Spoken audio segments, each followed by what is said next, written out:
प्रेरणास्पद कथा YouTube channel पर मैं धनंजय जैन आप सभी का हार्दिक स्वागत करता हूं। दोस्तों, एक सेठ जो कि एक नंबर का नास्तिक था, भगवान के ऊपर उसे विश्वास ही नहीं था। हालांकि वो पुरुषार्थी था, मेहनती था। अपने पुरुषार्थ के बल पर उसने करोड़ों की संपत्ति कमाई, पर उस परम पिता परमेश्वर के प्रति उसकी थोड़ी सी भी श्रद्धा नहीं थी, प्रतीति नहीं थी। सेठ के बंगले के पास ही एक मंदिर था और एक दिन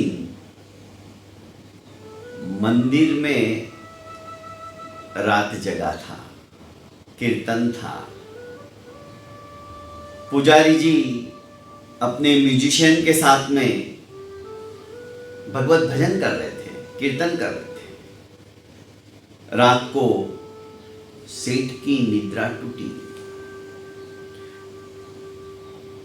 सेठ को नींद नहीं आ रही थी। कीर्तन की सतत आवाज से उसकी नींद भंग हो गई थी। बहुत कोशिश की उसने सोने की, पर सो नहीं पाया। सवेरे उठा, मंदिर की तरफ आया और पुजारी को डांटते हुए उसने कहा कि पुजारी जी, कितना ध्वनि प्रदूषण होता है, क्या तुम्हें पता नहीं बाकी के लोग सो रहे हैं और तुम जोर जोर से चिल्ला चिल्ला कर भजन गाते हो। तुम्हारी वजह से मेरी नींद हराम हो गई। अरे दिन भर के थके हारे हम सुख की नींद सोना चाहते, तुम वो भी नहीं सोने देते हो। पुजारी जी ने कहा कि सेठ जी माफ कीजिएगा, आज मंदिर की वर्षगांठ थी और उसके लिए कीर्तन रखना पड़ा, पर हमारी आवाज बहुत धीमी थी।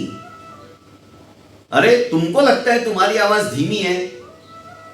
मैं ऐसे ही उठ गया क्या? मैं पागल हूं क्या जो तुम्हें कहने को आया हूं? सेठ जी माफ कीजिएगा, गलती हो गई। पर सेठ नहीं माना। अरे तुम लोग नहीं जानते हो, तुम लोग नहीं समझते हो, दिन भर मेहनत करने के पश्चात 2 जून रोटी मिलती है कमा के खाने के लिए। तुम्हें क्या है, मंदिर में बैठे बैठे भजन कर लेते हो और मस्ती से मिल जाता है खाने पीने को प्रसाद के रूप में। सेठ जी ऐसा मत बोलिए, आप जो भी कमा रहे हो देने वाला वही है, और हम जो कुछ कर रहे हैं हमें भी देने वाला वही है। सबका पालन करता, सबका पालनहार यदि कोई है तो वो ऊपर वाला ही है। मैं नहीं मानता तुम्हारे उस ऊपर वाले को। दिन रात मेहनत मैं करूं और सारा श्रेय उसको दे दूं। किसने सुनाया, किसने बताया? मैं ऐसा क्यों करूं? मैं इस बात को बिल्कुल नहीं मानता हूं।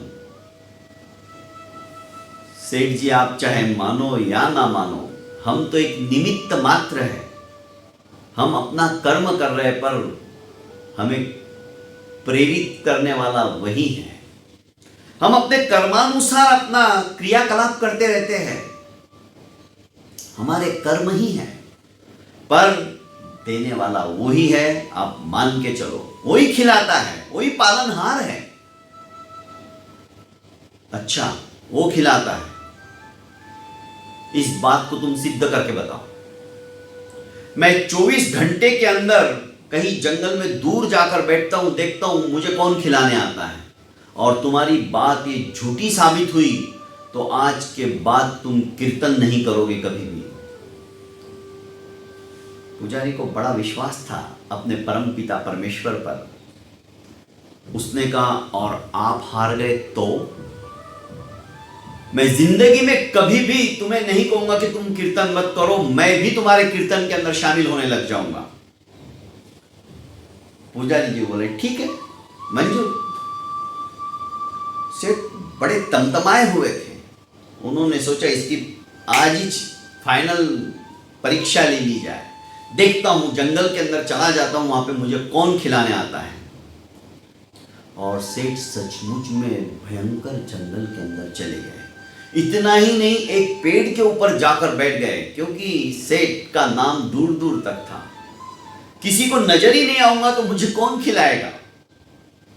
पेड़ पर जाकर बैठ गए। 1 घंटा भी नहीं व्यतीत हुआ होगा कि 5 डाकू उसी पेड़ की तरफ से जा रहे थे।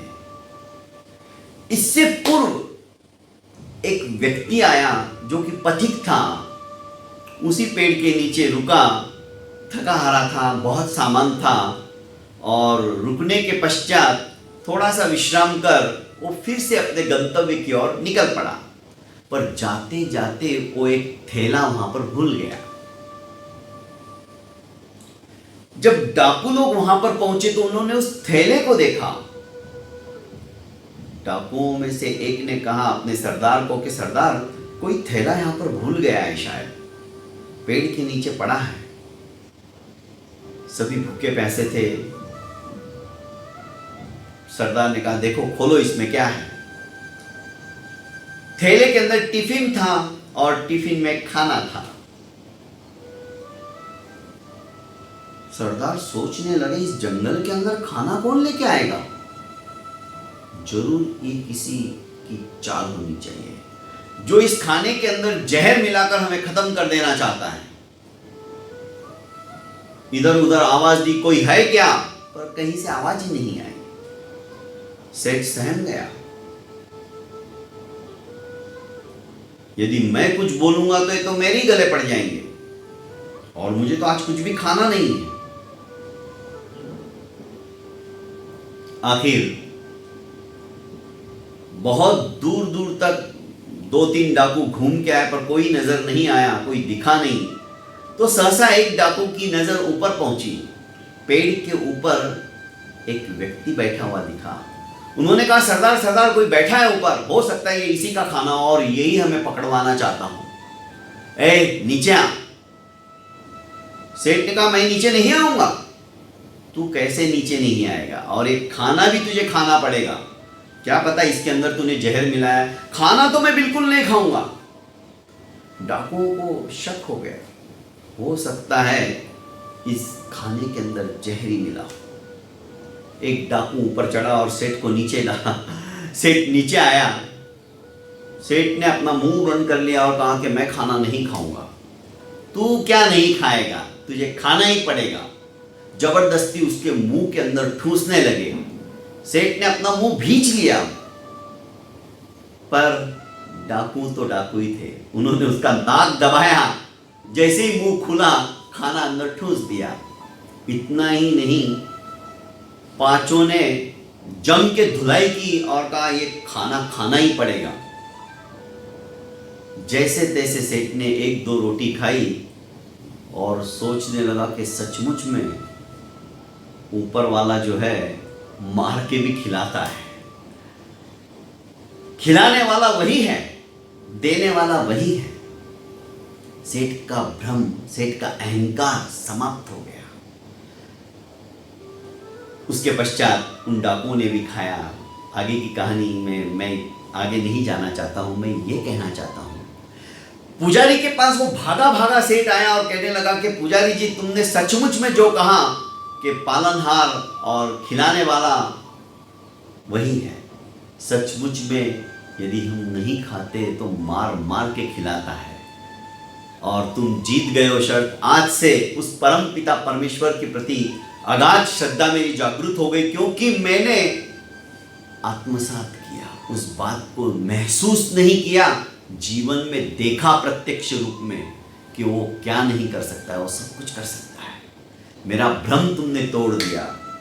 दोस्तों, इसी तरह से छोटी छोटी प्रेरणास्पद कहानियों के लिए आप मेरे इस YouTube चैनल को सब्सक्राइब कीजिए और ज़्यादा से ज़्यादा लोगों को शेयर कीजिए। क्या पता किसकी भावना के अंदर परिवर्तन आ जाए और उसके जीवन सफल होने का सारा श्रेय आपको प्राप्त हो। बहुत बहुत धन्यवाद।